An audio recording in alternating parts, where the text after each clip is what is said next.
정보, 경제 등 다양한 분야에서 대내외적 도전에 직면한 지금 우리는 지난 지방선거에서 보여주신 공정한 민심을 다스리고 변화와 혁신의 속도를 내야 할 때이며 이에 오늘은 이번 지방선거에서 일초로 우선 서울시장에 당선되신 오세훈 서울시장을 모시고 선거기간 시장님께서 직접 들으신 민심을 전해주고 대한민국 정치와 보수가 나아가야 할 방향에 대해 대단히 반갑습니다. 아침 이런 시각에 이렇게 많은 의원님들 또 위원장님들 관심 있는 많은 우리 시민 여러분들께서 참석해 주셔서 감사 말씀을 드립니다. 대한민국 미래혁신 포럼이 지금 오늘 9번째 세미나를 하게 됩니다만 그동안의 여러 세미나 중에서도 오늘 세미나는 더 의미가 큰 것 같습니다. 왜냐하니까 전국 단위의 큰 선거를 치른 직후에 이루어지고 있는 세미나이기도 하고 그 선거의 의미를 되짚어보는 그런 중요한 시간이기도 하기 때문입니다. 아마 오늘 특히 많이 오신 것은 우리 오세훈 시장님께서 오신다고 해서 특히 많이 오시지 않았나. 그만큼 우리 전국의 핵심 인물이시기도 하고 또 앞으로 우리가 대한민국을 어떻게 이끌어 나가야 될지 중요한 화두를 던지실 분이기도 때문이기도 아닌가 그런 생각을 한편 하게 됩니다. 사실 이번에 당선되신 분들 중에 또 몇 분이 이번에 새로 우리 미래혁신 포럼에 가입해 주셨습니다. 유의동 의원님, 한동훈 의원님, 윤용근 의원님, 김태규 의원님께서 새로 회원으로 가입해 주셨는데 조금 더 많은 분들이 참여하게 돼서 의미가 남다르지 않겠나 그런 생각을 한편 하게 됩니다. 이번 6.3 지방선거 그리고 함께 치러진 국회의원 재보궐선거는 대한민국 국민들의 위대한 민주주의 회복력, 리질리언스를 보여준 것이다. 저는 개인적으로 그렇게 평가합니다. 한쪽으로 확 치우치는 것 같으면서도 그러나 중심을 결코 잃지 않는 그 회복력, 민주주의 리질리언스를 우리 국민들께서 위대한 그 집단 지성으로 보여주신 것이다. 저는 그렇게 생각을 합니다. 오케스트라로 친다면 지휘자는 없어 보이고 지휘자가 눈에 보이지는 않는데 지휘자가 있는 것보다 훨씬 더 멋진 하모니의 오케스트라를 연주해낸다. 그 지휘자가 바로 집단 지성이라고 하는 것이고 그것이 민심이라고 하는 것인데 우리 눈에는 보이지 않지만 결코 부인할 수 없는 실체로 실존하고 있는 것이고 그런 만큼 우리는 그 실존하고 있는 민심, 집단 지성을 항상 염두에 두고 정치 활동을 해야 되겠다. 그걸 아주 교훈으로 더욱 느꼈던 선거가 아닌가 그런 생각을 합니다. 한편 대한민국 민주주의가 이제 무너지는 것 아닌가, 이제는 더 이상 회복할 수 없는 그런 뒤집어지는 배가 되지 않겠나 그런 생각을 했다가도 결코 그렇지 않다. 건강한 많은 우리 시민들이 눈을 부릅뜨고 대한민국의 민주주의를 지키기 위해 힘쓰고 계시다는 것을 우리에게 확인시켜준 계기였습니다. 우리가 흔히 그럽니다. 수능제주 또 그리고 영능복주 그렇게 얘기합니다만 말로만 수능제주 영능복주라고 생각했지 진짜 이 배가 이 물이 이 민심이 배를 띄우기도 하고 뒤집기도 한다는 것을 다시 한 번 더 실감하는 선거였다. 또한 동시에 우리 보수당에게는 엄청난 경고와 동시에 그리고 우리에게 걸고 있는 기대를 결코 접지 않았다라고 하는 것을 우리 국민들께서 보여주셨고 그래서 우리가 안아야 될 숙제는 이 경고와 우리에 대한 기대를 어떻게 잘 풀어나갈 것인가 이게 우리에게 주신 숙제가 아닌가 싶습니다. 이런 여러 가지 숙제들을 풀어내는 키워드를 사실 서울에서 만들으셨다 저는 그렇게 생각합니다. 누가 봐도 다 선거졌다 서울에서 선거졌다 그랬는데 민심은 결코 그렇게 기울어지지 않고 중심을 회복하시다는 것을 서울시장 선거에서 보여주었다고 믿습니다. 잘 아시는 것처럼 최고 권력자가 노골적이고 그리고 반복적으로 선거 개입을 하고 행정부까지 선거에 노골적으로 개입을 했습니다. 그야말로 엄청난 관권 선거가 이루어졌던 것이 서울시장 선거였습니다. 또 일부 특정 언론의 경우에는 집요하게 선거 공작성 편향 보도를 했다라고 하는 비판에서 결코 자유로울 수 없을 것입니다. 그래서 이건 언권 선거다. 관권 선거에 대해서 언권 선거다라고 평가해도 과언이 아닐 것 같습니다. 거기다가 지금 여전히 해결되지 않고 있는 의문입니다만 보수당에게 유리한 지역에는 유독 투표용지가 왜 보수당에 유리한 지역에서만 투표용지가 부족했을까? 아직 풀어야 될 숙제이긴 한데 선거의 공정성에 대한 많은 의심들이 생겨 있고 이것 또한 풀어야 될 숙제입니다. 이런 여러 가지 악조건에도 불구하고 민심을 얻어내었던 그래서 당당하게 당선되었던 우리 오세훈 시장님께서 오늘 그 의미를 되새기면서 우리 보수당이 가져야 할 우리의 마음의 자세, 우리의 행동의 지침은 무엇이고 또 우리가 나아가야 할 좌표가 어딘지를 우리에게 한번 말씀 주실 때 이것이 정말 의미 있는 우리에게는 의미 있고 그리고 앞으로 해야 될 계획과 각오를 새롭게 하는 시간이 되었으면 좋겠다고 생각하고요. 우리 모두가 대한민국을 위해서 대한민국 민주주의와 그리고 국민들을 위해서 더 함께 열심히 뛰어나가기를 결심하는 그런 기회가 되었으면 좋겠습니다. 함께 하신 분들께 다 감사드리고 특별히 원내대표님 다른 일정이 있으신데 불구하고 특별히 일정을 바꿔서 우리 정경식 원내대표님께서 함께해서 특별한 감사 인사를 드립니다. 고맙습니다. 예, 반갑습니다. 먼저 대한민국 미래혁신 포럼의 9번째 세밀하게 제일 진심으로 축하를 드립니다.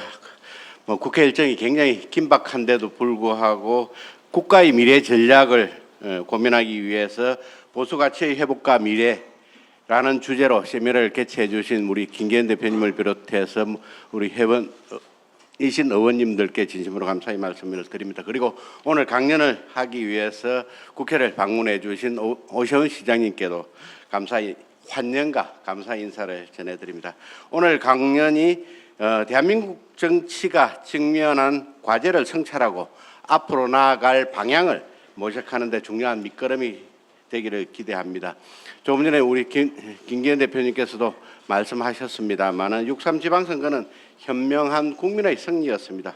국민들께서는 집권 1년차 정부 여당의 오만과 독주에 분명하게 경고를 보내주셨고 그리고 우리 야당에는 다시 일어설 수 있는 조그마한 발판을 마련해 주셨습니다. 동시에 여야 할 것 없이 정치권 전반에 깊은 성찰과 쇄신을 엄중히 요구한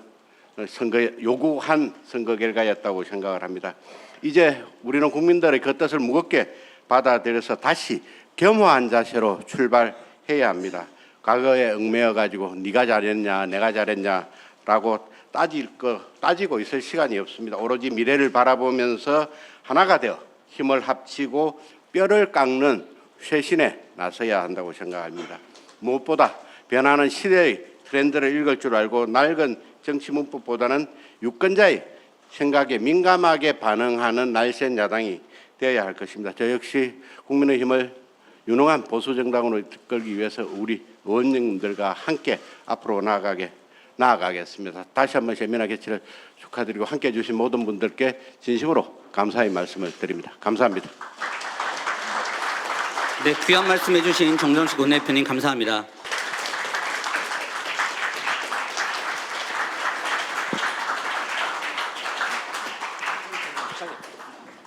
이거 좀 올려야 되지 않나? 화면이 저쪽에 나오는 거예요? 가운데 안 나와요?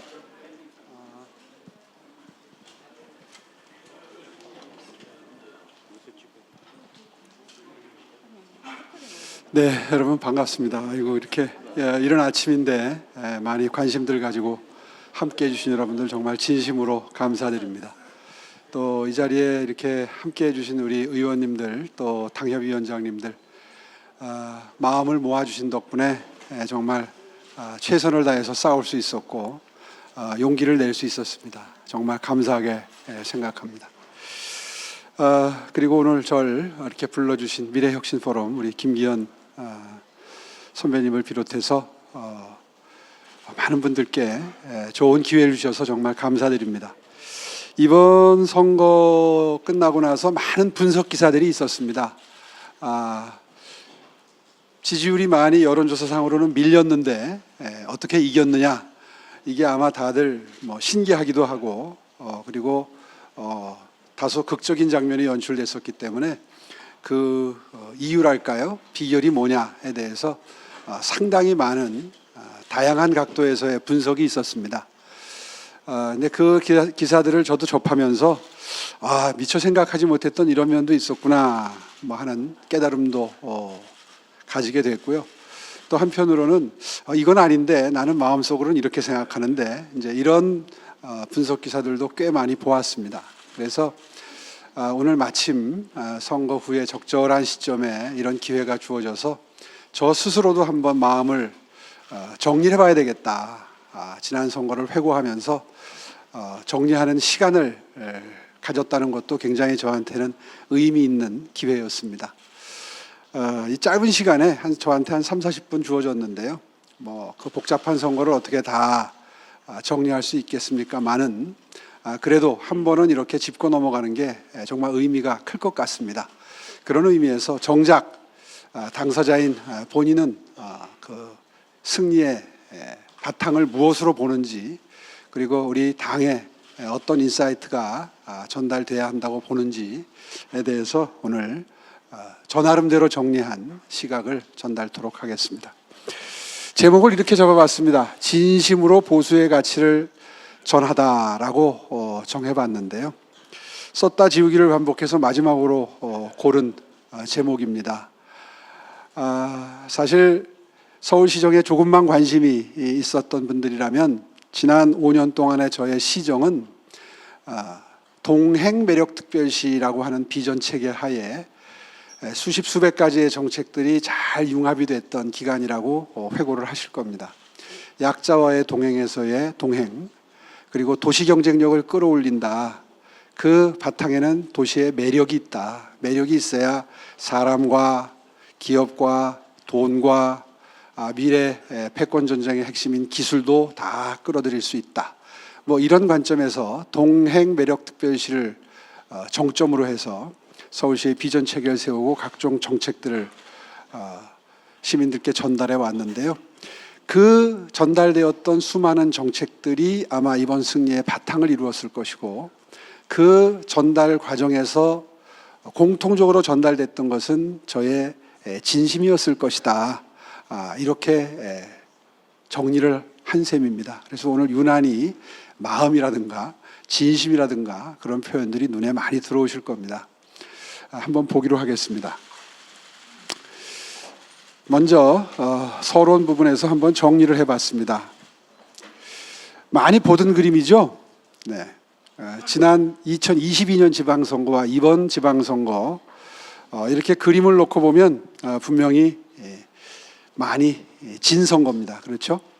그런데 서울의 경우에는 어떻게 이겼다는 평가를 하느냐, 그것은 시장직을 지켜냈다는 관점에서도 그렇지만 지금 보시는 것처럼 자치구별로 우리 국힘 구청장이 당선된 곳, 그리고 행정동 단위별로 이긴 곳을 분포를 만들어 보면 꽤 많이 이겼습니다. 서울에는 426개의 행정동이 있는데 그 중에서 한 절반 가까이 이겼어요. 그러니까 이런 분포도가 상당히 시사하는 바가 큰데, 과연 이게 어떤 것이 원인이 돼서 이런 그림이 나왔느냐 하는 걸 한번 볼만한 거죠. 정리를 하면 구청장님 당선이 그 10군데인데 그 중에서 8군데인데 그 중에서 서울 시민들이 구청장님들께 드린 표보다 저한테 주신 표가 합계 10만 표가 조금 넘는다. 그리고 제가 이기는데 한 6만 표 남짓의 그 차이가 있었다. 이런 걸 염두에 두시면 아마 지금부터 드리는 해석을 이해하시기가 편할 것 같은데요. 먼저 큰 틀에서 정책적 함의와 정치적 함의를, 그러니까 그 이 승리의 뜻을 요약 정리하면, 제가 이번에 서울을 지켜주십시오, 시작된 변화를 압도적인 완성으로 이어갈 수 있도록 기회를 주십시오, 이제 이런 캐치프레이즈로 선거에 임했는데, 그 두 가지 이유, 그러니까 하나는 계속해서 변화를 이어갈 수 있도록 해달라 하는 거하고, 하나는 정권 견제용 플랫폼을 하나 정도는 좀 남겨주십사 하는 간곡한 호소였습니다. 제가 썼던 표현 중에 많은 분들이 인상 깊다고 했던 말씀이 기억하시겠는지 모르겠는데 까치밥 말씀을 드렸던 적이 있습니다. 한겨울에 빨간 홍시 하나 정도는 남겨주십사. 그게 아마 보수가 사그러들지 않고 다시 일어서는 좋은 작지만 강력한 힘이 될 것이다 라는 메시지를 시각화해서 빨간 홍시라고 말씀을 드렸는데, 많은 분들이 그 표현에 공감을 해주셔서 정말 힘이 났던 기억이 납니다. 그 바탕에는 바로 이 정치적 함의가 있었습니다. 폭주하기 시작하는 이재명 정권에 어떻게 경고장을 날릴 것이냐, 그리고 견제의 힘을 만들 것이냐를 이제 담아서, 그 뜻을 담아서 한 표를 행사해 주셨을 거고요. 그 다음에 이제 정책적 함의로 들어가면 사실은 아까 말씀드린 동행매력특별시라는 정점하에 수많은 정책이 구사가 됐는데, 바탕을 이루는 것은 아마 실용적인 정책이었을 것이다. 하나하나가 시민들께 이건 나한테 도움돼, 이건 내 주머니 사정에 도움돼, 이거는 내 자존감에 도움돼, 도움이 된다는 판단을 하셨음직한 여러 가지 정책들이 분명히 있었을 것이다 하는 생각을 저는 하는 것이고요. 그래서 요약을 하면, 특히 이제 이번 선거 끝나고 나서 청년들이 우리에게로 돌아섰다, 이런 분석 기사가 가장 많았던 것 같은데요. 그 미래 세대, 그리고 미래에 대한 진심이 담긴 정책들, 그 다음에 약자와의 동행을 제가 강조해 왔는데, 그 동행 정신이 어떻게 진심으로 느껴졌는가. 정치인들이 흔히 약자를 위한다고 이야기 많이 하죠. 그런데 오세훈 시장은 정말 진심으로 그걸 위해서 사력을 다해왔다라는 평가를 저는 받았다고 자부하는데, 그것이 이번 승리의 가장 큰 바탕일 수 있다고 생각하는데, 이제 그 점, 그 다음에 그것들이 그냥 정책 전달에 노력에 그치지 않고 성과로 이어져서 시민들께 그야말로 나에게, 내 마음에, 내 경제 형편에, 그리고 내 자존심에 도움이 됐다라는 평가를 받았다고 저는 감히 자부를 합니다. 이제 그 점에 대해서 말씀을 조금 드릴 텐데, 아마 그래서 오늘 정책에 관한 이야기가 주종을 이룰 겁니다. 이제 본론 부분으로 들어가서 미래와 미래 세대에게 어떻게 다가갔는가를 저 나름대로 한번 분석을 해봤습니다. 일단 청년들은 내 미래에 대해서 관심이 많죠. 그러니까 내가 들어가 살 집, 그래야 뭐 결혼도 할 수 있고 아이도 낳을 수 있고 그렇지 않겠습니까? 또 일자리가 있어야, 일을 해야 이제 거기서 나오는 수익으로 생활을 영위하지 않겠습니까? 또 우리 사회가 이 계층이동 사다리가 완전히 무너져서 불공평하다. 대학 들어가는 데부터 부자 부모를 둔 학생들이 유리하다. 이것은 부잣집 학생이건 가난한 집 학생이건 정의감이 있다면 다 문제가 있는 사회라는 문제의식을 가지고 있을 겁니다. 굳이 어려운 말로 표현하지 않아도 우리가 선진국이 될수록 성숙한 그런 그 번영의 길로 들어서려면 이 자산 격차와 소득 격차를 어떻게 줄이느냐가, 양극화를 어떻게 줄이느냐가 가장 큰 정치 영역에서의 숙제지요. 그런 의미에서 이런 부분에 대한 서울시의 정책들을 동의해줬다. 이거는 비단 청년들을 위한 주택 정책이 아니라 서울시가 꾸준히 노력해왔던 정책들인데, 어떻게 하다 보니까 이재명 정부의 주택 정책과 대척점에 서 있습니다. 물론 상대 후보도, 정원호 후보도 저와 똑같은 정책을 내놓긴 했습니다. 그런데 왜 거기에서는 진심이 느껴지지 않았을까? 그건 그동안의 민주당의 행적 때문입니다. 아무리 저와 똑같은 정책을 구사하겠다고 골백 번 얘기를 해도 세상은 믿지 않았다. 진심이 없기 때문이다. 왜냐하면 그동안의 행보가 정반대의 길이었기 때문이다. 이 자리에서는 다 설명은 생략하도록 하겠습니다. 그리고 이 3번의 미래 집 등 청년 주거 공급에 관한 저의 정책들을 이번에 내놓은 것들이나 이미 하고 있는 것들을 지금 보고 계시는데요. 이것도 정원 후보도 거의 비슷했습니다. 그런데 왜 오세훈의 정책에 더 신뢰를 보냈을까? 민주당은 이 부분에서 반성을 해야 된다. 저는 그렇게 생각합니다. 그 다음에 일자리 문제입니다. 도대체 일자리를 어떻게 만들 것이냐. 이제 여기에서 중앙정부와 서울시의 역할의 차이가 있습니다. 중앙정부는 여러 가지 경제정책 수단을 가지고 있기 때문에 그 큰 틀거리부터 세심한 정책까지를 다 구사할 수 있지만 서울시는 한계가 있죠. 그래서 서울시의 경제정책에서는 이제 청년 정책에 초점을 맞춘 그림을 지금 보고 계시는데, 이 제일 대표적인 성공 사례 하나가 이 청년 취업 사관학교라고 생각을 해서 여기 예시를 해놨습니다. 이거는요, 간단히 설명드리면 이런 겁니다. 그냥 취업 준비 기간이 아니에요. 이공계 학생들은 취업이 잘 되죠. 비교적 상대적으로 유리합니다. 대학을 졸업하고도 취업할 길이 없는 학생들이 문과생들이나 예체능계 학생들이에요. 청년 취업 사관학교는 이 학생들을 대상으로 합니다. 가급적이면 이공대생을 받지 않습니다.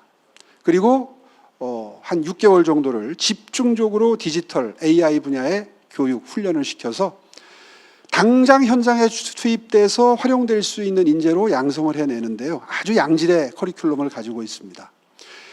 처음에 한두 개 자치구부터 시작해서 25개 자치구에 하나씩을 다 만드는데 4년이 걸렸습니다. 한 10,000명 정도를 교육을 시켰는데 그중에서 취업률이 한 75% 정도 되고요. 정말 좋은 직장에 취업을 합니다. 그리고 오래 남습니다. 그러니까 정말 성공 사례죠. 이런 정책을 지켜보는 청년들이, 물론 뭐 여기 선정이 되려면 한 3대1의 경쟁을 뚫어야 되는데요. 그렇기 때문에라도 굉장히 열심히 공부하게 되고, 그래서 하여튼 결론적으로 말씀드리면 굉장한 정책 효능감을 느꼈을 겁니다. 옆에 영커리언스는요, 요즘에 대학 갓 졸업한 학생들은 뽑질 않아요. 완전히 준비된 인재들을 뽑으려고 하죠.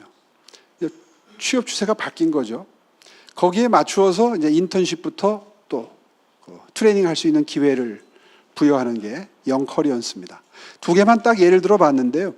이런 서울시의 정책을 접할 기회가 있었던 청년들이라면 여기서 아마 오세훈 시장의 진심을 느꼈을 거예요.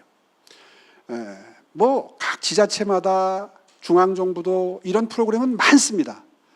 그런데 이걸 한번 수료하게 되면 서울시가 얼마나 진심으로 우리의 미래를 걱정하는지에 대한 충분한 피부로 실감되는 진심이 느껴졌을 것이다라고 저는 자부를 하는 거죠.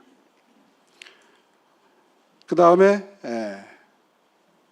요즘에 뭐 고리분둔 청년도 있고 많은데요. 비단 뭐 고리분둔 청년뿐만 아니라 현대인은 다 외롭죠. 연세 드신 분들은 연세 드신 분들대로 외롭지만 청년도 외롭습니다. 그런데 서울시가 구사했던 이 외업서라는 정책, 외로움 없는 서울의 준말인데요. 정부 차원에서는 뭐 런던이나 영국이나 일본도 그 외로움 부를 만들어서 관리한다고 했는데 썩 성공한 것 같지 않습니다. 왜냐하면 이런 종류의 정책은 지자체가 하는 게 적격입니다. 디테일에 강한 지자체가, 시보다는 구가 열심히 하는 게 더 효과가 있을 법한 정책인데요. 어쨌거나 시간이 많지 않아서 오늘 하나하나 설명은 못 드리지만 이 마음 편의점 같은 곳에 한번 들러봤다거나 아니면 외로움 안녕 120에 전화를 한번 해본 외로움을 느꼈던 사람들은 거기에서 아마 굉장한 진심을 느꼈을 겁니다. 서울시가 정말 전방위적으로 이 외로움 정책은 수십 개의 정책이 있습니다. 근데 오늘 딱 두 개만 예를 들어 놓은 건데요. 서울시가 얼마나 외로움을 느끼는 사람들에게 뭔가 이 외로움 문제를 해결해 주고자 진심을 가지고 노력하는가가 충분히 전달이 됐을 거라고 저는 자부를 하는 거죠. 여기에 더해서 서울은 이제 매력 도시를 지향하는데요. 그 브랜드 전략과 관계된 정책들도 여기는 꽤 됩니다. 근데 이제 이걸 굳이 이렇게 앞에 이걸 하나하나 그림으로 볼 텐데요. 이 정책들은 정말 그 우여곡절 끝에 탄생하고 시행할 수 있었던 정책들입니다. 왜냐하면 하나같이 민주당의 아주 강력한 반대에 부딪혔던, 그래서 뭐 시의회 사정이 안 좋을 때는 예산 확보도 힘들었던 그렇게 시작됐던 정책들인데 다 굉장히 성공을 거둔 정책들이고 근본적인 정책들입니다. 서울의 매력 포인트를 올리기 위해서 시행했던 정책들인데요.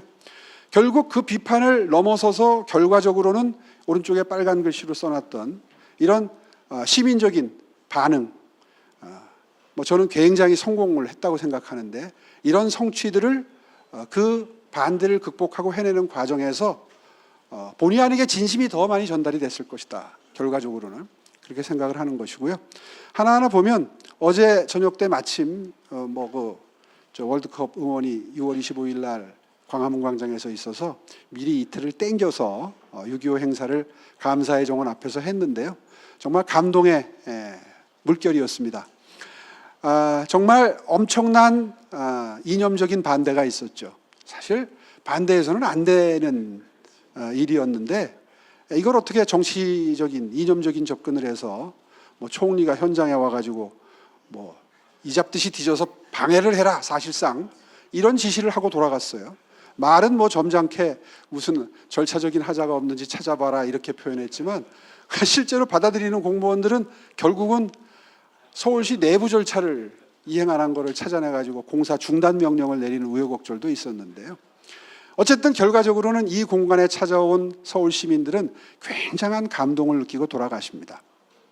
한강버스도 마찬가지입니다. 뭐 설명을 다 생략하도록 하겠습니다. 탔다가 내리신 분들은 더 이상 말씀이 없으십니다. 안 타본 분들이 이제 뭐 적자가 난다, 뭐 고장이 난다, 뭐 안전에 위협이 있다 이런 말씀들 하시는데 다 이제 그건 비판을 위한 비판인 게 다 밝혀졌고요. 그 다음에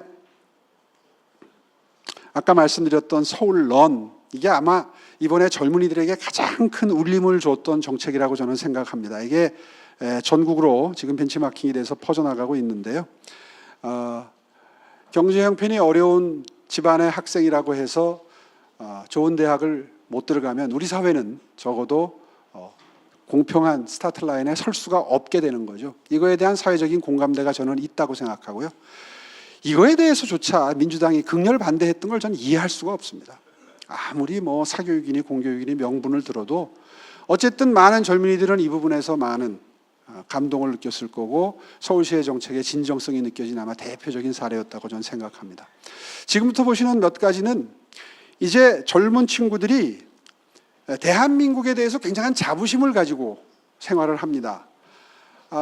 태어날 때부터 선진국이었기 때문에 이 성숙한 민주주의, 성숙한 시장경제 질서에 대해서 상당한 자부심을 가지고 있는데 그 자부심에 부합하는 정책들이 서울시에 꽤 많이 있었죠.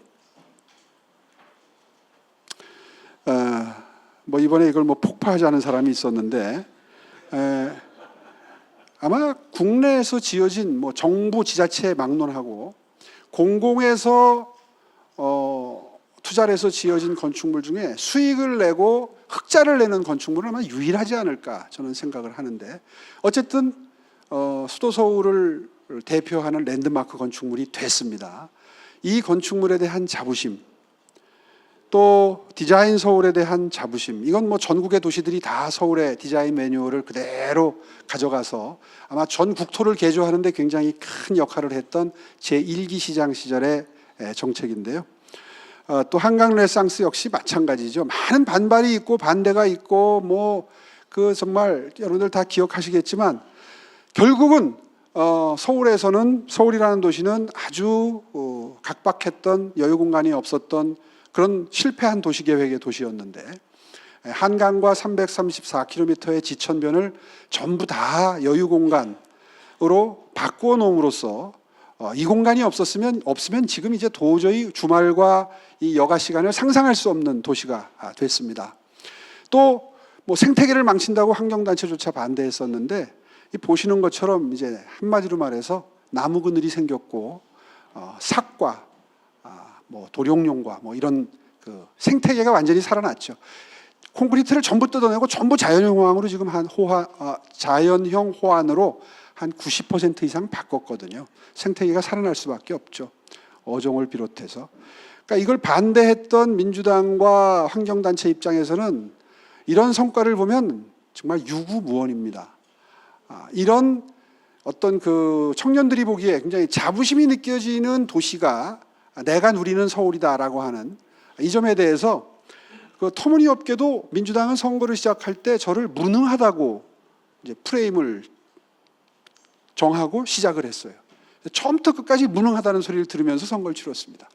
그런데 아마 일상생활에 몰입되어 있는 서울 시민 한 분 한 분의 입장에서는 처음에는 그런 마타도에 넘어갈 수도 있어요. 생각해보니까 언뜻 떠오르는 정책이 없다. 그러면서 하는 얘기가 늘 뭐 청계천이 없다, 뭐가 없다, 오세훈한테는 한 방이 없다 이러니까 처음에는 맞아, 한 게 없어 라고 생각하셨을지 모르지만 무능을 지나치게 강조하고 한 게 없다는 걸 지나치게 강조하는 바람에 오히려 지금 말씀드린 이런 성과들이 도드라지는 어떤 역효과가 났다고 저는 생각을 합니다. 사실 고맙습니다. 사실 이런 문제를 선거하면서 그제서야 반복해서 강조하는 게 저로서는 굉장히 자존심 상하는 경험이었는데 어쨌거나 결과적으로는 무능하다고 그리고 한 일이 없다고 공격을 받는 바람에 자연스럽게 얘기할 수 있는 기회가 만들어져서 이번 선거를 거치면서 그동안에 10년 동안 했던 업적들이 전부 다 굉장히 드러나는 그런 기회가 됐다는 역설적인 결과를 보고 계십니다. 그 다음에 또 하나는 아까 선진국 국민으로 태어났던 젊은이들이 가지고 있는 이 도시 브랜드에 대한 이 애착 이런 것에 더해서 실질적으로 제가 일기 시장 때 강조했던 게 관광산업인데요. 뭐 반도체가 대한민국 경제를 떠받치는 굉장히 중요한 산업 분야가 됐고 미래는 이제 반도체에 이어서 바이오다. 뭐 그런데 서울에는 있는 게 전부 R&D 단지뿐이에요. 그러니까 사실은 이게 드러나지 않아요. 서울의 경제를 떠받치는 힘으로 드러나질 않아요. 근데 사실은 여기서 만들어진 R&D의 결과들이 이제 반도체나 바이오나 첨단 과학으로 이어지면서 대한민국 경제를 떠받치는 거거든요. 그런데 한편 생각해 보면 앞으로 AI가 대세가 되는 시대가 도래하면 관광산업이 굉장히 중요한 포션을 차지하게 됩니다. 주 5일 근무에서 4일 근무로 4일 근무로 분명히 갈 텐데 아마 한 10년, 20년 뒤에는 이제 그런 세상이 오지 않겠습니까? 근데 그럴 때 대비한 서울시의 정책적 접근은 관광 자원이라고 하죠. 관광을 할 수 있는 매력 요소들을 하나라도 더 만들 수 있을 때 만들어 놓아야 그래야 미래를 선점할 수 있게 되는데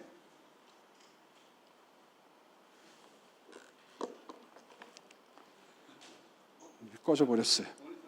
요거 하나 살아 있습니다. 그렇게 되는데 그렇게 되기 위해서 그 서울을 어떻게 바꾸느냐 이제 이런 걸 지금 제가 지난 5년 동안 펀시티가 모든 세계적인 대도시들의 그 발전 전략이다, 도시경영 전략이다 이런 관점에서 끊임없이 서울 시민들께 즐기실 수 있는 거리를 만들어 드리려고 노력을 했습니다. 주로 공격받는 게 이런 여기에 이르면 이제 민주당이 뭐 전시행정이다, 겉멋행정이다, 뭐 이제 이런 이야기들을 많이 하는 분야인데요.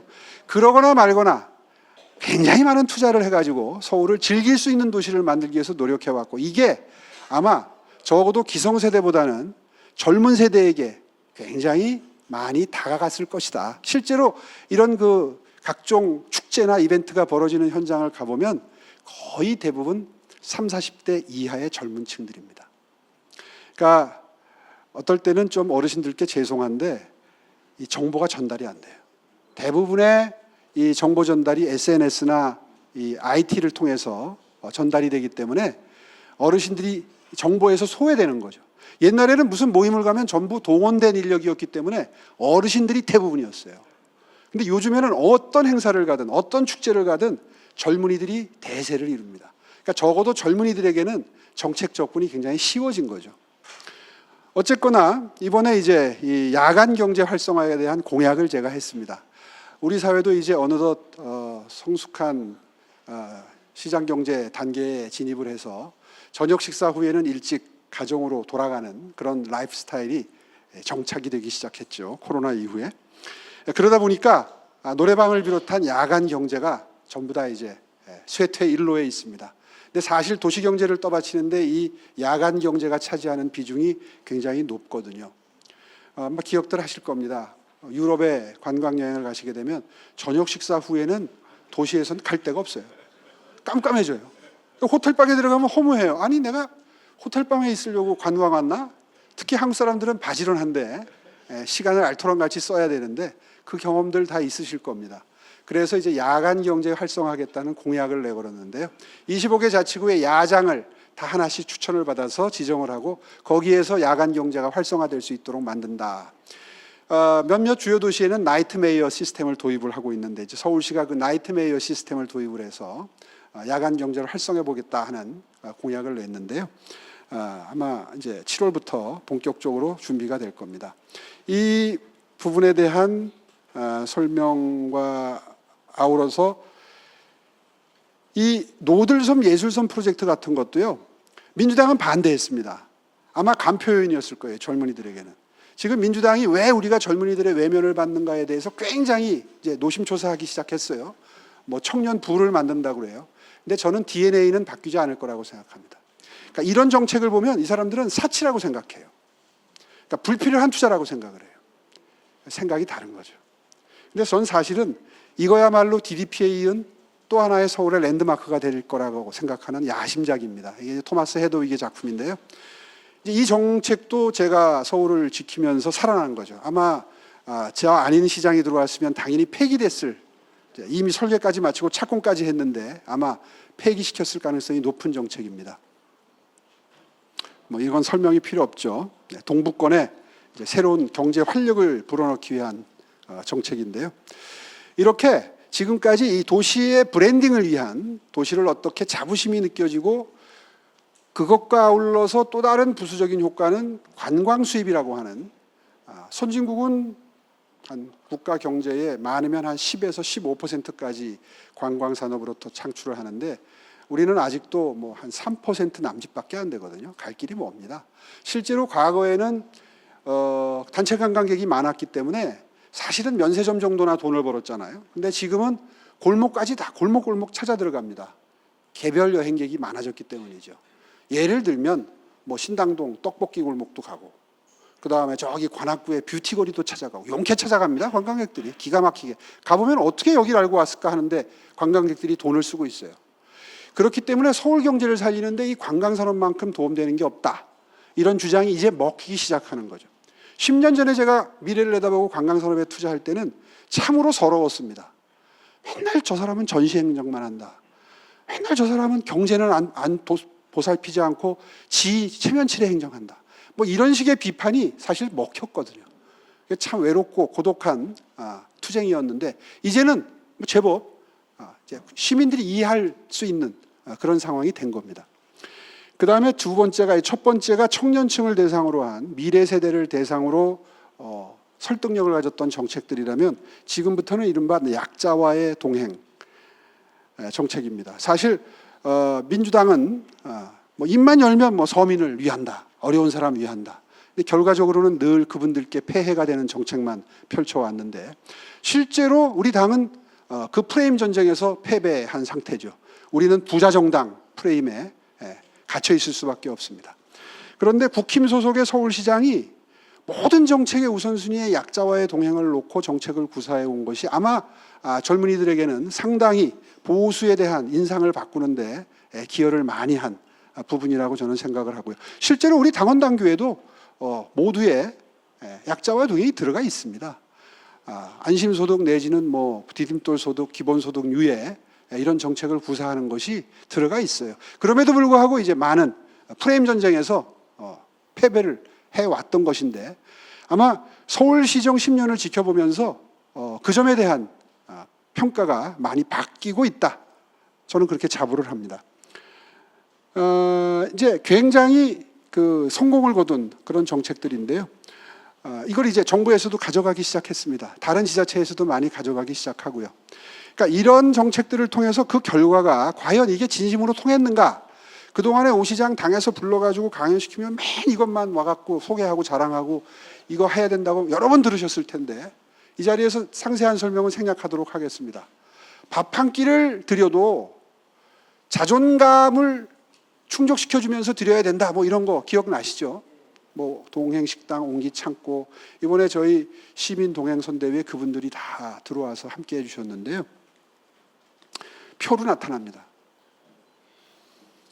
우리가 역대 이기더라도 조금 이겼던, 그리고 많이 졌던 동네에서 많이 이겼고요. 표차가 줄었습니다. 통계적으로 분석을 해봤어요. 1인 가구 밀집 지역은 청년들이 많이 삽니다. 실제로.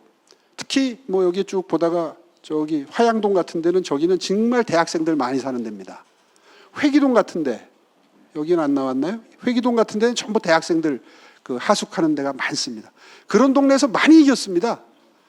이게 청년표가 많이 나왔다, 이게 출구조사에만 입증되는 게 아니라 이런 통계에서 다 입증이 되는 거예요. 감사합니다. 그 다음에 아까 그 골목상권 소상공인 많이 챙겼다 이런 말씀을 드렸는데 여기에서도 많이 이겼어요. 통계를 내보면 나타납니다. 이제 그걸 이제 모아놓은 건데 저기 저 보세요. 신촌 화양동 다 학생들 많이 사는 데죠. 저거는 뭐 저 통계가 잘못됐다고 그래서 그때 보완한다는 발표가 있었습니다. 그 보완된 수치입니다.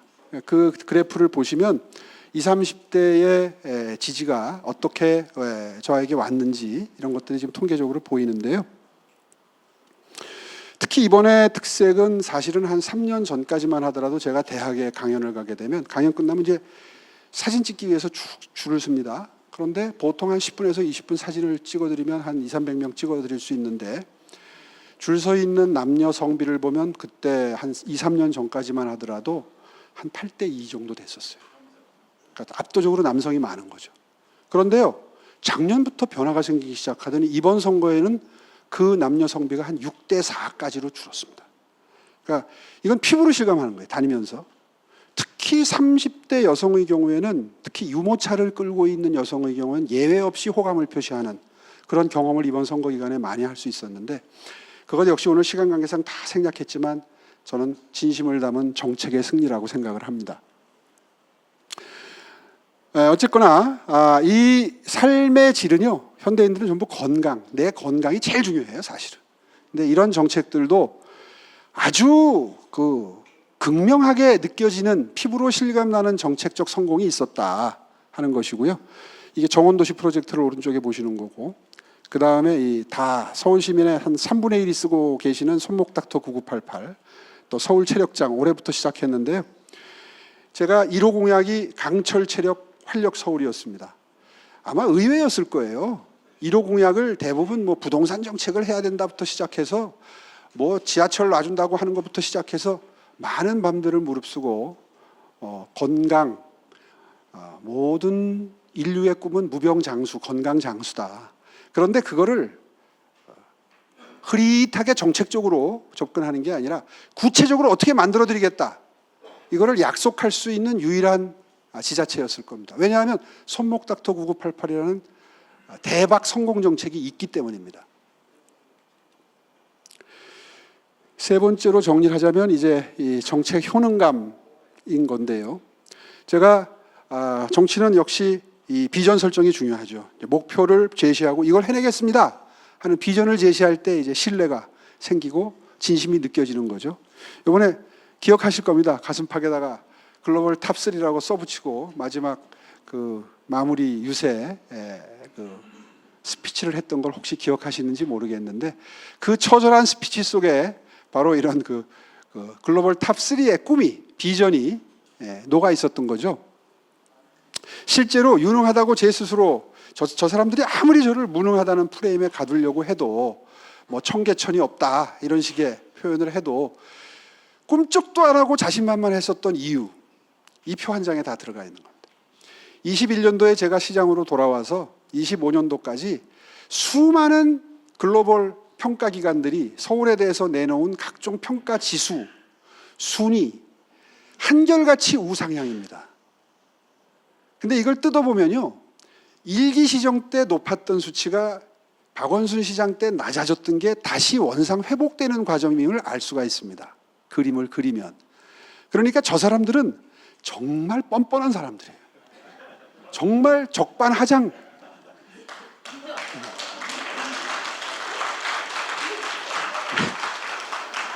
제가 이렇게 말씀드리면 믿어주실지 모르겠는데요.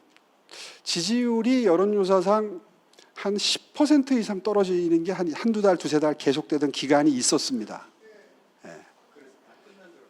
그때 다 아마 거의 마음속으로는 포기하신 분들도 꽤 계셨을 거예요. 그런데 저는 정말 속으로 자신만만했어요. 믿으실지 모르겠는데요. 제 표정 잘 못 속인다는 거 아시죠? 제가 너무 얼굴에 뭐가 다 쓰여 있다 이런 그 걱정도 많이 듣는데, 정치하는 사람이 그렇게 얼굴이 투명해서야 되겠냐. 좀 이렇게 좀 능글맞게 표정도 좀 숨기고 해야 된다 그런 얘기를 자주 듣는데 제가 이번에 비춰진 모습 중에 막 자신감을 상실한 얼굴을 한 번도 보신 기억이 없으실 거라고 저는 생각합니다. 그런데 그 바탕에 이게 있는 거예요. 그러니까 시간이 흐르고 충분한 홍보전이 펼쳐지는 선거 기간이 다가오면 충분히 리카바할 수 있다. 왜? 진심이 담긴 정책이 있고 그것이 성과로 나타난 국제적인 평가가 있기 때문이다. 라는 자신감입니다. 이거는 이제 정성적인 서울 서베이라고 해서 몇만 명을 대상으로 매년 서울시가 하는 조사가 있습니다.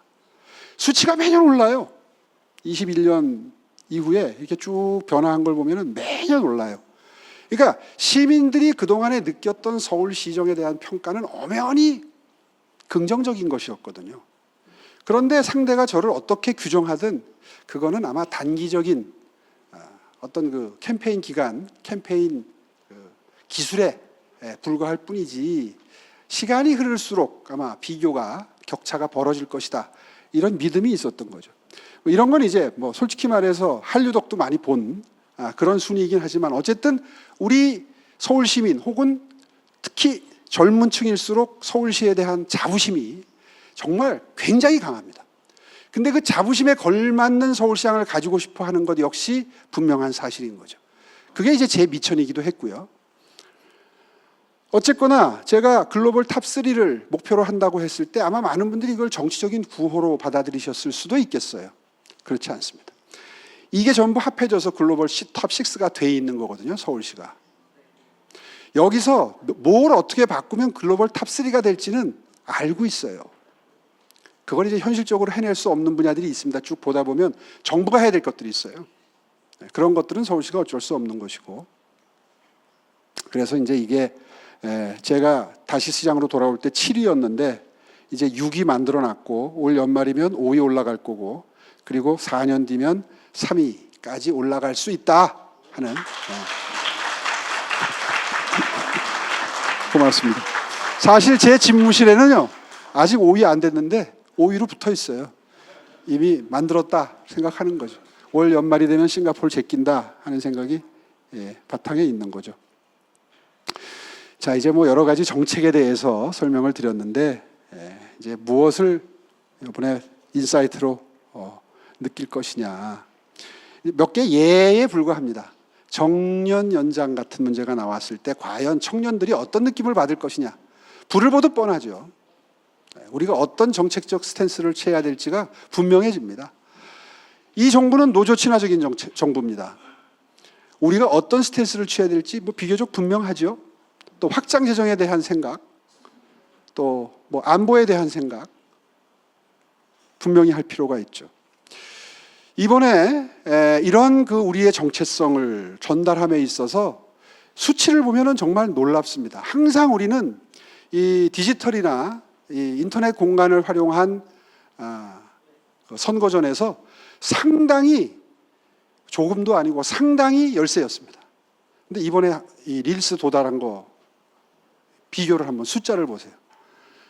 정말 그동안에 우리가 겪었던 선거전에서의 이 민주당과의 이 선거 전략상의 열위 이거를 완전히 극복한 수치가 여기 지금 이렇게 버젓이 10배 이상 한 20배 정도 차이 나죠. 거의. 이게 엄연한 수치로 나타난 그 선거 캠페인의 그 우열입니다.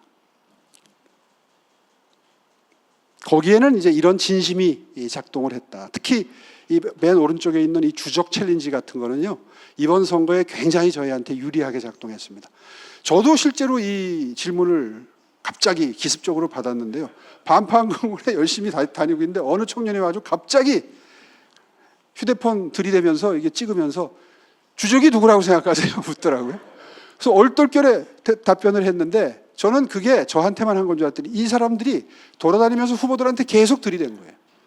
이게 밈이 돼가지고 굉장히 많이 돌아다녔습니다. 근데 어쩌면 그렇게 한결같이 민주당 후보들은 답변을 안 해요. 대묻고 무슨 뜻이냐고 묻고 웃고 회피하는 모습들이 너무너무 적나라하게 드러나서 이게 아마 우리 젊은이들에게는 굉장히 충격적이었을 거예요. 하여튼 이 감사의 정원을 비롯해서 이 안보, 그리고 서울시가 그동안에 부상 제대 군인에게 기울였던 진심 어린 지원책들, 이런 것들이 정부에서 못하는 걸 서울시가 하는구나에 대한 평가가 아마 바탕에 있었을 거고요.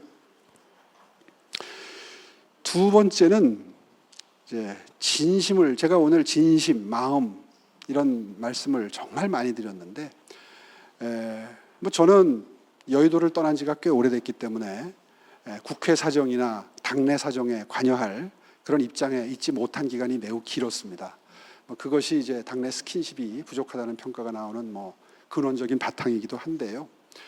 어쨌거나 저는 상대적으로 정치보다는 정책으로 승부하는 영역에 있었고, 그 영역에서 저 나름대로 정말 진심을 담아서 사력을 다한 전달이 저는 이번 선거의 승리에 바탕을 이뤘다고 생각을 합니다.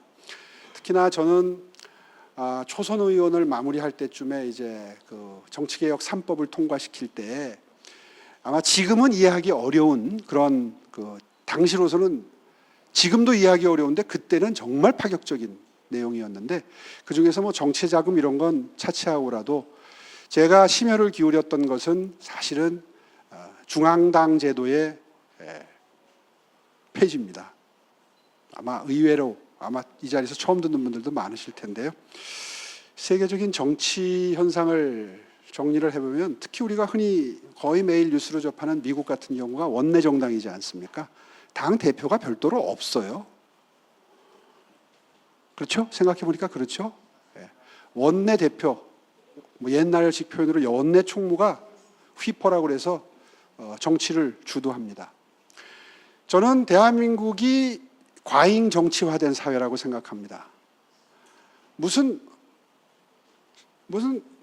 묻지마 폭행 사건 하나만 나도 예를 들면 당 대표가 관심을 가져야지 되는, 뭐 정책적으로 접근하면 될 일인데, 그러니까 모든 사회 현상에 다 당 대표가 관여를 하는, 그래서 정쟁이 일상화되어 있는, 그게 건전한 정책 경쟁으로 가면 좋은데 모든 게 다 이념화되어 있고 정치화되어 있고, 그래서 불필요한 왜곡이 생기고 지나친 갈등, 정치하면 싸움꾼들로 이미지가 각인이 되어 있는 이런 현상이 개선이 되려면 굳이 당 대표가 필요한가? 원내대표면 충분히 당이 운영이 되는데 어차피 법으로 법 개정으로 해결될 수 있는 분야인데, 뭐 그런 생각을 그때 정치 초짜인 초선 의원 오세훈이 했었습니다. 그래서 그런 정신을 담아서 지금은 이해할 수 없는 게 중앙당 후원회도 없애고 뭐 시도당 후원회도 약화시키고 뭐 다 그랬던 게 다 그런 저 나름대로의 머릿속에 들어있었던 틀거리 하에서 다 이루어졌던 일들이에요. 지금 그것이 도저히 현실적으로 불가능해서 다시 원점으로 회귀하는 중이긴 하지만 저 나름대로는 4년 동안 정치해본 결과 이거 불필요한 제도야, 없앨 수만 있다면 없앴으면 좋겠어라는 생각이 반영됐던 건데요. 실제로 그렇게 하는 게 현실적으로 불가능하다면 원내 중심 정당으로 바뀌어야 됩니다. 그래야 불필요한 갈등이 최소화된다고 저는 지금도 생각하는 편입니다. 어쨌거나 진심을 다한 정책으로 그것이 법령으로 소화가 돼서 국민들께 다가갈 때 국민들이 바라는 이상적인 정치로 한 발짝 더 다가갈 수 있다는 게 저의 지금까지 갖고 있는 정치에 대한 소견이고요.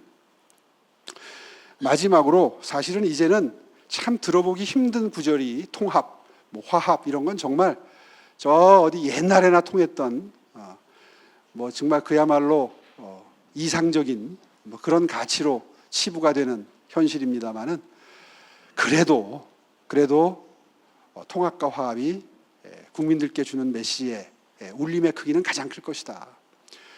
실제로 저는 정치를 하면서 지난주에 어떤 토크 프로그램에 나가서 그런 말을 했습니다. 아무리 노선이 달라도 저는 사람은 미워하지 않는다.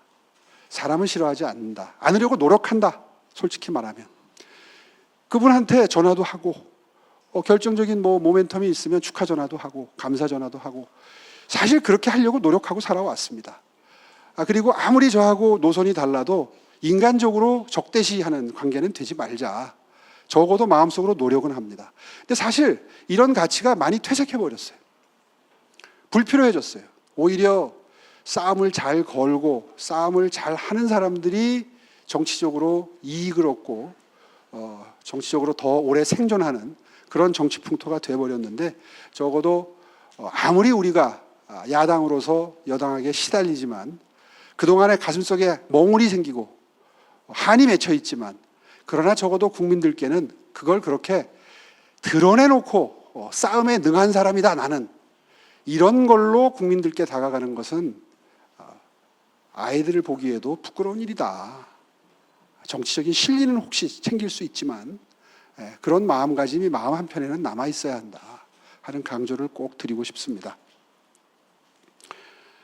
이게 마지막 슬라이드인데요. 오늘 보수의 가치를 회복하는 그 핵심 요소들을 몇 가지 강조를 했는데 아마 진심, 그 다음에 약자 동행을 중심으로 하는 포용, 서울시는 이제 뭐 포용 성장 이런 표현을 쓰는데요. 포용, 그리고 유능, 이 세 개를 바탕으로 한 여기서 만들어지는 신뢰라고 하는 것을 국민들께 얻지 못하면 아마 다음 총선도 대선도 우리가 다시 집권을 향해서 가는데 도움이 되는 결과를 받아내기가 어려울 것이다.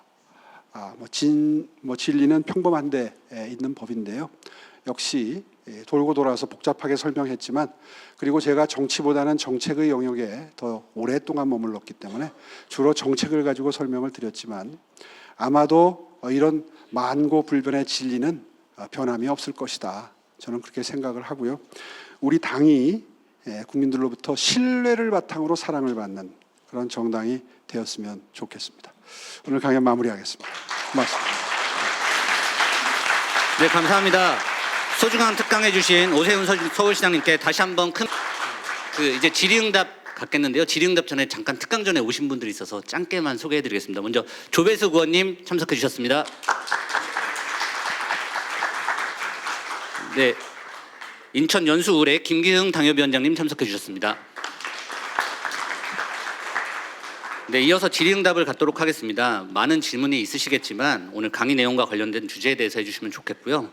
오늘 행사가 의원 연구단체 행사인 만큼 의원 여러분 그리고 멀리서 오신 당협위원장님 위주로 질문을 받도록 하겠습니다. 질문 있으신 분들 손 들어주시면 저희 마이크 전달해 드리겠습니다.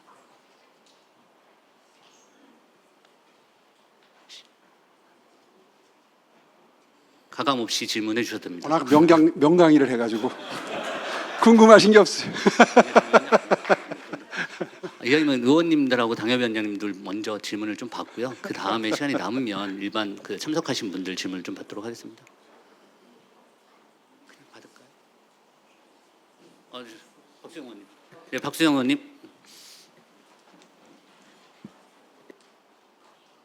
두 개 중에 답하기 좋은 거 하나만 답해 주십시오. 하나는 선거 때 쟁점이라고 저희들 생각했던 그리고 시장님이 승리하신 데 큰 공헌을 했다고 하는 부동산인데 부동산 문제는 한마디도 안 하셨어요? 뭐 조금 있었나요? 청년들 이런 거 좀 있었던 것 같은. 두 번째 질문은 부동산에 대해서 한 말씀 해주시고 두 번째 두 개 중 하나만. 두 번째는 부산은 왜 졌을까?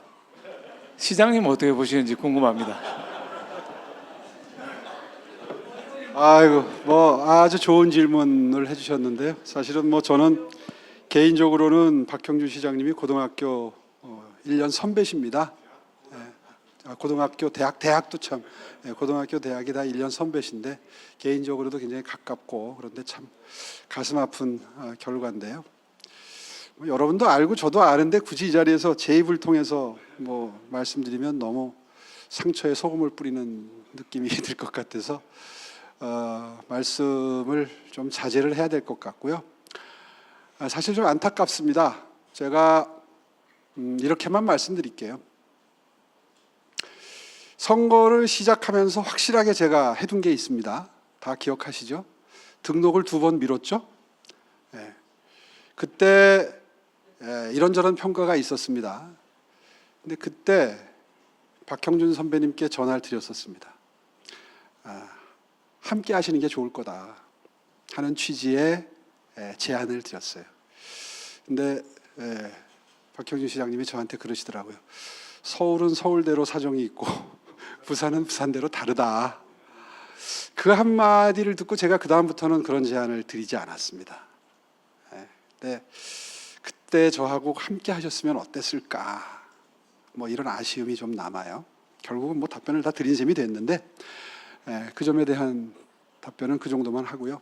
주택 정책은 아까 설명드린 대로 두 개의 장표가 있었습니다. 첫 번째는 일반적인 주택 정책, 두 번째는 청년에 대한 주택 정책, 두 개의 장표가 있었는데 첫 번째 장표가 그 핵심입니다. 아까 잠깐 말씀드렸습니다마는 서울시는 이제 더 이상 집을 지을 여유 공간이 많지 않습니다. 주택 공급의 거의 7, 80%가 정비 사업, 다시 말해서 재건축, 재개발을 통해서 이루어집니다. 이걸 정말 가열차게 해야 됩니다. 제가 그걸 닥치고 공급이라는 표현을 썼었는데요. 닥공을 해야 됩니다. 그런데 이 정부는 한마디로 정의하면 방해 세력입니다. 말로는 해야 된다 그래요. 그게 더 미치는 거예요. 말로는 한다 그러는데 행동은 정반대예요. 그게 지난 6개월에, 지난 1년 동안의 행태였어요.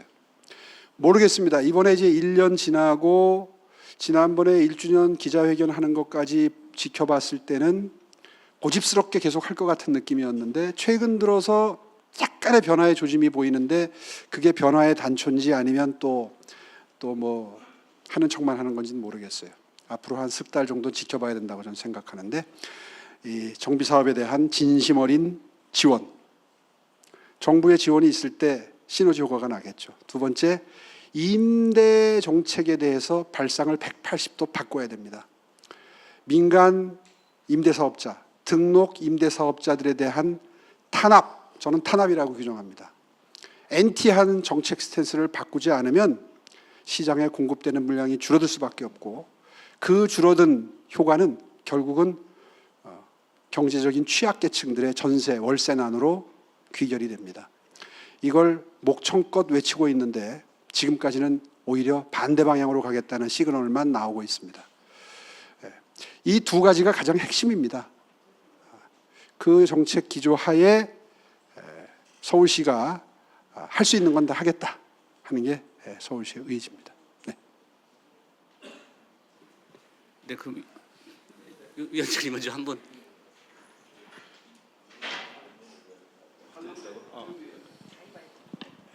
저 고양정의 정무식 위원장입니다. 오세훈 시장님 이번에 승리는 그 진심으로 말씀하시는 그 정치인 오세훈의 원칙과 소신을 지키신 결과가 나타난 것 같아서 너무 감사하고 좋은데요. 아까 이제 청년 씨앗 주택 이런 것들이 아까 강북하고 이제 남북권의 우리 취약 지역에서도 30대 여성들, 20대 여성들한테 와닿는 정책이 됐던 게 이런 진심에 의한 정책이었기 때문에 표로도 연결됐던 것 같습니다.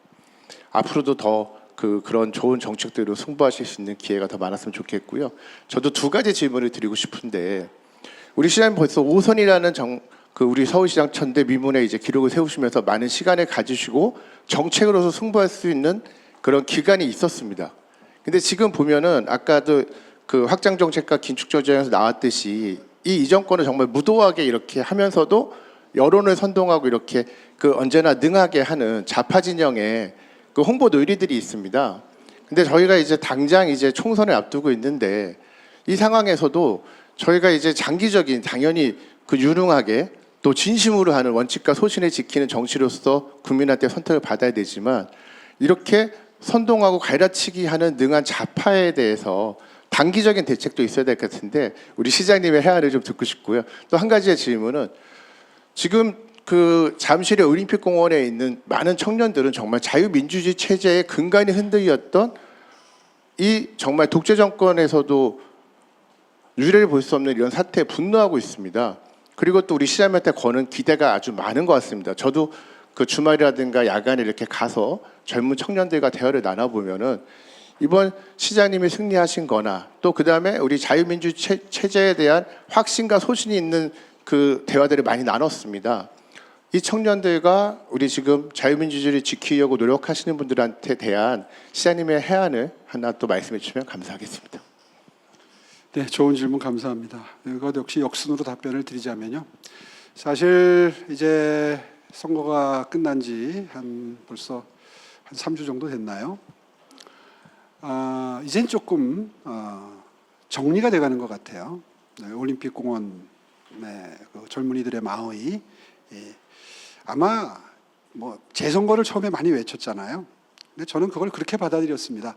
진심으로 재선거를 바라는 것인가, 문제 제기를 세게 하는 것인가, 쉽게 분류를 하면 저는 후자 쪽이라고 봤습니다. 그렇기 때문에 제가 좀 원칙을 밝히고 관망을 했습니다.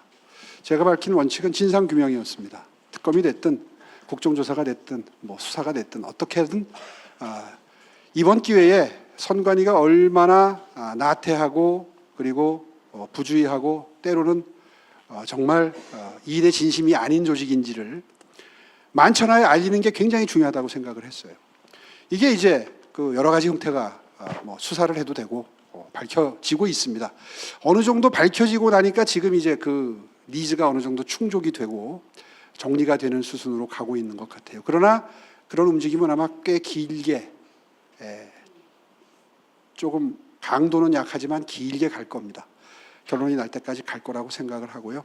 저는 시장으로서 제 위치에 걸맞는 절제된 메시지를 내야 된다고 생각을 했습니다.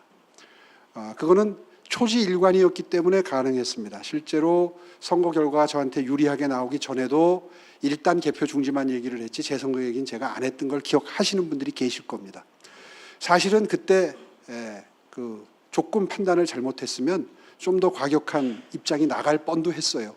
그러나 그렇게 하지 않았습니다. 일관성 있는 절제된 메시지를 냈기 때문에 오히려 많은 시민들이 아마 안도하시고 지지를 하시지 않았을까 이렇게 생각을 하고요. 정부의 이 무도한 폭주는 저는 이번 선거에서 절반은 심판당했다고 생각합니다. 이재명 대통령의 워딩을 보면 그렇죠. 아니 교과서에 나온 얘기도 부인하잖아요. 무슨 뭐 확장 재정을 계속 하겠다는 의지를 난 그렇게 표현하는 대통령은 전 세계 역사적으로 본 적이 없어요. 무슨 긴축 재정이 무슨 파퓰리즘이다. 정말 상상 초월의 워딩을 그냥 아무렇지도 않게 하잖아요. 그런 워딩 하나하나가 대통령에 대한 신뢰를 바닥으로 추락시킵니다. 이제 무슨 말을 해도 대통령이 하는 워딩을 진심이라고 보지 않아요. 이제 국민들이 자충수를 두고 있는 거죠. 굳이 우리가 가열차게 투쟁하지 않아도요.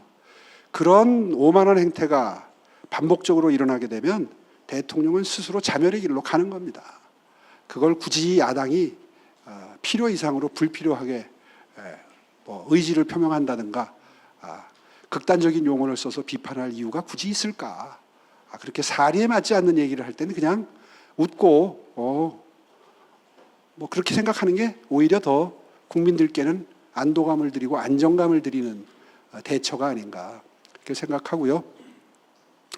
제가 자주 하는 말이 있습니다. 제가 며칠 전에 무슨 토크에 나가서도 그 얘기를 했는데 보통 때는 잘 싸우는 사람이 속 시원하고 이뻐요. 고맙고 저 사람이 우리의 리더다 싶고 그러나 결국 결정적인 순간에는 선거에서 이겨주는 놈이 효자입니다. 그렇잖아요. 뭐 답변이 됐는지 모르겠습니다. 네, 시간 내서 마지막 한 분만 더 짧게 질문을 받도록 하겠습니다. 최진웅 위원장님 마지막 질문하고 좀 양해 좀 부탁드리겠습니다.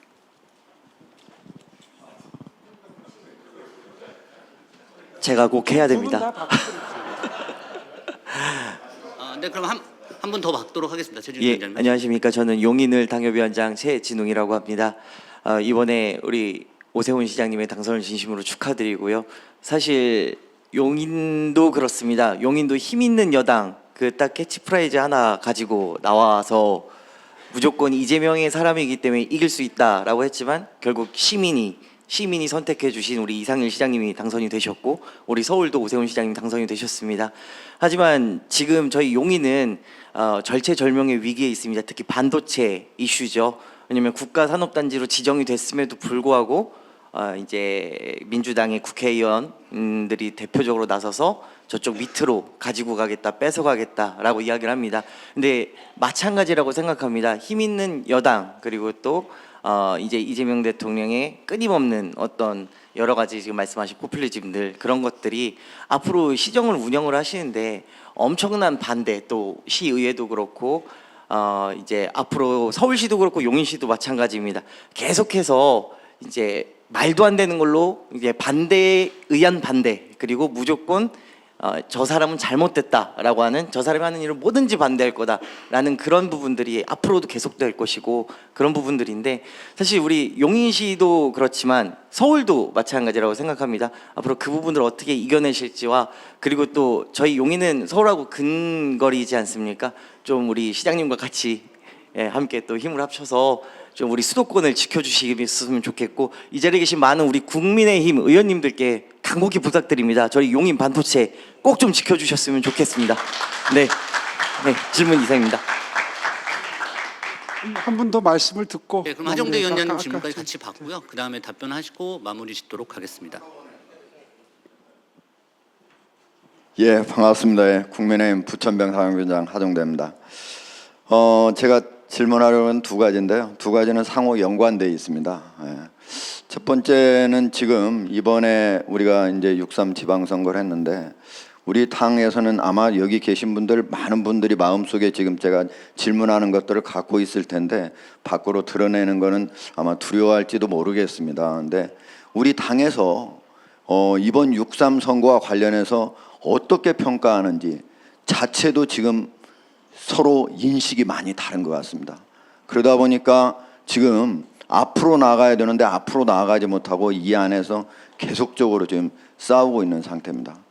우리 오세훈 시장님은 우리 국민의힘에 매우 중요한 그런 우리 정치 유력 정치인으로서 우리 나라를 이끌 수 있는 그런 거목으로서 우리 서울시장으로 당선이 됐지만 지금 현재 우리 정당의 이런 상황을 어떻게 평가하고 계시는 건지, 그리고 어떻게 해서 이 통합과 화합을 말씀하셨는데 어떻게 해서 이끌고 가야 된다고 생각하는지 그걸 좀 말씀 좀 해주셨으면 하고요. 또 하나는 지금 제 진심과 포용, 유능, 이 보수의 가치라고 해서 전적으로 동의를 합니다. 매우 중요한 가치라고 생각하고요. 그런데 우리가 지금 보면은 과거에는 유능이라고, 보수는 유능이라고 하고 저기는 어떻게 보면은 도덕적으로 우리보다 더 낫다고 이렇게 얘기를 했었는데 지금은 오히려 거꾸로 돼 있는 그런 상태라고 이렇게 생각이 드는데, 우리가 어쩌다 이런 상황이 됐는지 앞으로 어떻게 해야 되는 건지 이거에 대해서 우리 오세훈 시장님의 간결하고도 아주 짤막하게 진짜 한번 멋진 말로 한번 정리를 한번 해주시기 바랍니다. 고맙습니다. 예, 뭐 마지막을 장식할 의미 있는 질문을 해주셨는데요. 아까 주신 말씀은 당부의 말씀으로 받아들이면 되겠죠. 네. 그 걱정입니다. 사실 앞으로 이 반도체로 승부를 하려면은 이제 또 AI로 승부하는 시대에는 뭐 여러 가지 과학기술적으로 준비해야 될 인프라들이 있잖아요. 그런데 그 인프라를 만들려면 엄청난 지역적인 반대에 직면할 수 있는 인프라들이 많습니다. 벌써 서울에서도 그런 현상이 벌어집니다. 이번 선거에서 금천구에서 그런 일이 있었거든요. 이제 국민들께 이해를 구하는 작업이 선행이 돼야 되겠죠. 쉽지는 않습니다. 갈수록 세지세요, 민원이. 정말 제가 1기 시장 할 때는 좀 힘으로 밀어붙여서 해결될 수 있는 일이 많았거든요. 근데 이번에 두 번째 시장 임기 들어와서는 제가 지는 경우가 더 많습니다. 하고 싶은 일 못하는 경우가 더 많이 생겼어요. 이해를 구하고 미래를 위해서 공동체가 희생해야 될 부분은 부분 감수를 해주실 때 미래가 밝다 하는 근본적인 리더십의 설득력이 있어야 되고, 그건 아까 말씀드린 대로 그 리더십에 신뢰가 있어야 설득력이 생기는 법이죠. 이제 그 리더들의 역할이기도 합니다. 그 당내의 선거에 대한 평가부터 해법에 이르기까지 또 앞으로 가야 될 길이 뻔히 뭐 많은 오피니언 리더들이 국민의힘은 이렇게 하는 게 정답이다라고 이미 해법을 뭐 몇 개월째 주고 계시는데 그게 뜻대로 되지 않고 있는 현실, 답답한 현실 때문에 아마 마지막 질문을 주신 것 같은데요. 저는 그렇게 생각합니다. 뭐든지 서둘러서 되는 일은 없다. 오늘 아침에 우리 정점식 원내대표님 인터뷰한 거를 유심히 봤습니다. 하시겠다는 의지는 강하신 것 같고 변화에 대한 의지는 강하신 것 같은데 지나치게 서둘면 오히려 어려워질 수 있다는 심모 원료가 바탕에 깔린 답변을 하셨더라고요. 저는 대체적으로 지금 원내대표님의 입장에 동의를 하는 입장입니다. 뭐 당장 내일 모레 선거가 있는 것도 아닌데 사실 불필요하게 서둘다가 부작용만 많이 생기는 그런 변화와 혁신은 우리 당 전체 구성원 국회의원님들이 바라시는 변화는 저는 아닐 거라고 저는 생각합니다. 뭐 선거도 그 와중에 치렀는데요. 뭐 굳이 이제 피를 흘려가면서 할 이유는 없다. 잘못 해석하면 저 친구 자기 급한 불 껐다고 지나치게 느긋한 거 아니야? 뭐 이런 비판도 받을 수 있는 소지가 있는데 절대 그런 뜻은 아닙니다. 이 일을 되게 하려면 많은 구성원들이 동의하는 상태에서 그러니까 피 흘리는 사람 없이 마음속에 상처 있는 분들을 숫자를 최소화하면서 해법을 모색할 수 있다면 그게 좋은 해법이 되겠죠. 이제 그런 의미에서 당분간은 좀 지켜볼 필요도 있다고 생각합니다. 실제로 이 문제만큼은 원내에서 해결을 해야 됩니다. 그렇죠? 이거 외부에서 훈수 준다고 해서 안 될 일이 되고 하는 건 저는 아니라고 생각해요. 그래서 사실 저는 굉장히 말수를 좀 줄이고는 있는데 선거 직후에 저한테 이제 마이크가 올 기회가 자주 있다 보니까 어쩔 수 없이 제 입장을 피력하고는 합니다. 그러나 그때도 저는 말수를 되도록이면 줄이고 있습니다. 그거는 원내에 계신 의원님들의 총의가 바닥부터 꿈틀꿈틀 지금 형성이 되는 단계라고 생각하기 때문에 충분한 시간을 가지는 게 지혜롭다고 판단하기 때문입니다. 절대로 목표를 흐릿하게 갖고 있는 건 아니라고 생각하고요. 그런 의미에서 그동안에도 지혜롭게 당을 잘 운영해 오신 당의 특히 중진 의원님들이 이제야말로 조금 역할을 좀 무게감 있게 책임감 있게 해주셔야 될 시기가 다가오고 있지 않나 그런 생각을 감히 주제넘지만 해봅니다. 이것으로 오늘 마쳐도 되겠죠? 고맙습니다. 감사합니다. 네, 긴 시간 고생해 주신 오세훈 시장님께 큰 박수 부탁드립니다.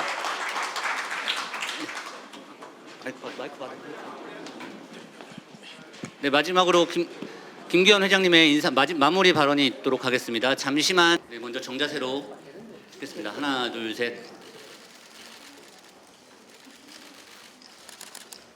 다음으로 미래혁신 포럼 하면 화이팅 하겠습니다. 미래혁신 포럼 화이팅! 오세훈 화이팅 한번 하겠습니다. 오세훈 화이팅! 김기현 화이팅! 네, 감사합니다.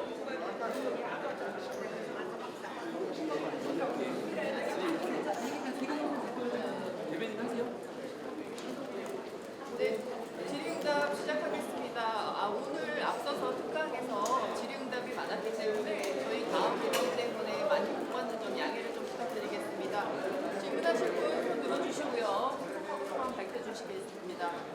네, 질문 채널의 질문.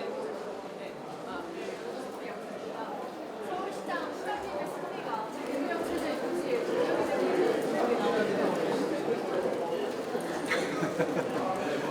글쎄요, 그건 해석의 영역인데 결과는 좀 지켜봐야 되지 않겠습니까?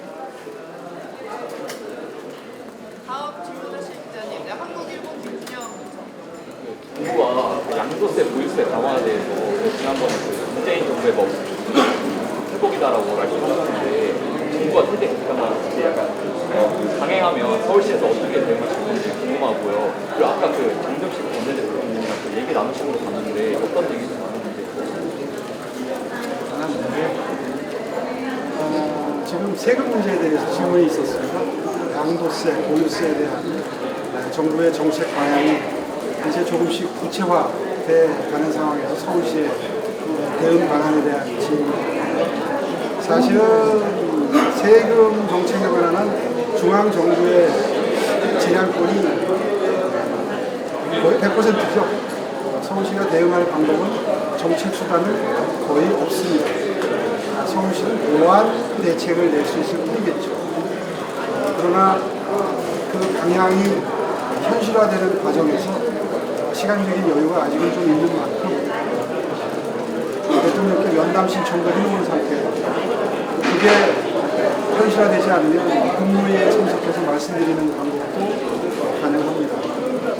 그러나 국무회의에 참석해서 중대가 되는 상황에서 말씀드리는 게 심도 있는 토론이 이루어지는데 오히려 좋은 환경은 아니라는 생각이 들고 별도의 면담 시간을 요청해 있는 상황입니다. 아직까지 답변을 정확하게 못 받았는데요. 그런 기회가 주어지면 충분히 서울시의 의견을 전달하도록 하겠습니다. 서울시의 의견은 제 개인의 의견이 아니라 각종 통계 자료와 데이터를 바탕으로 해서 서울시 공무원 조직이 분석한 자료를 들고 들어갈 생각입니다. 그래서 국토부의 시각과 서울시의 시각이 어떻게 다를 수 있는지를 충분히 전달을 드리고 정책적 접근에 대해서도 비단 세금 문제뿐만 아니라 대출 제한 같은 문제까지를 포함해서 전체적인 부동산 정책의 기조에 대해서 상반된 시각도 있다는 점을 충분히 깊이 있게 전달토록 노력하도록 하겠습니다. 혹시 추가로 더 질문하실 분 계신가요? 문화이고 이용주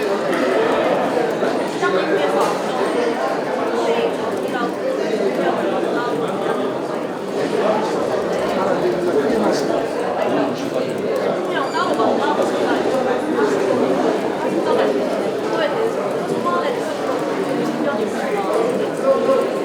마지막에 반응 쪽에 반응.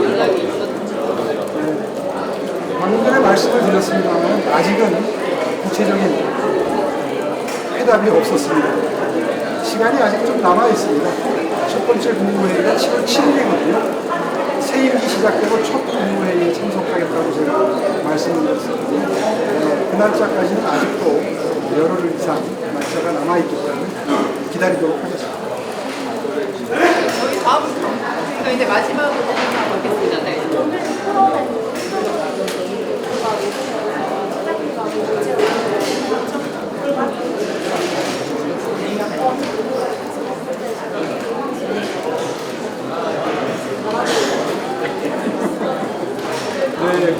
네, 아마 언론 입장에서는 어저께 함께한 자리를 많이 기대를 하셨나 봅니다. 이 질문이 어제 오늘 이렇게 하루 사이로 참석이 달랐는데 그거에 대해서 어떻게 생각하냐고 물으시면 제가 뭐라고 답변을 드려야 되는데 사실은 이 오늘 모임은 오래전에 정해진 자리였고요.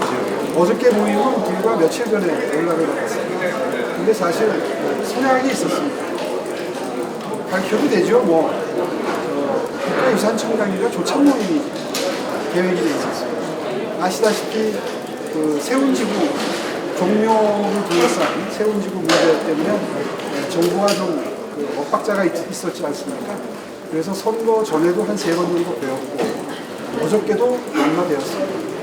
그 문제를 풀기 위한 해법을 모색하기 위한 자리였고 상당히 건설적인 대화가 오갔다는 것 정도는 밝혀도 될 것 같아서 말씀드립니다. 어제 그런 중요한 일정이 있어서 또 이틀 연속 국회에 오는 게 사실 서울시장으로서는 조금은 좀 부담스럽습니다. 그런 측면도 있었습니다. 네, 여기까지 하겠습니다. 양해 부탁드립니다. 저희가 다음 일정이 진짜 있었어요. 광고회의가. 감사합니다. 네, 고맙습니다.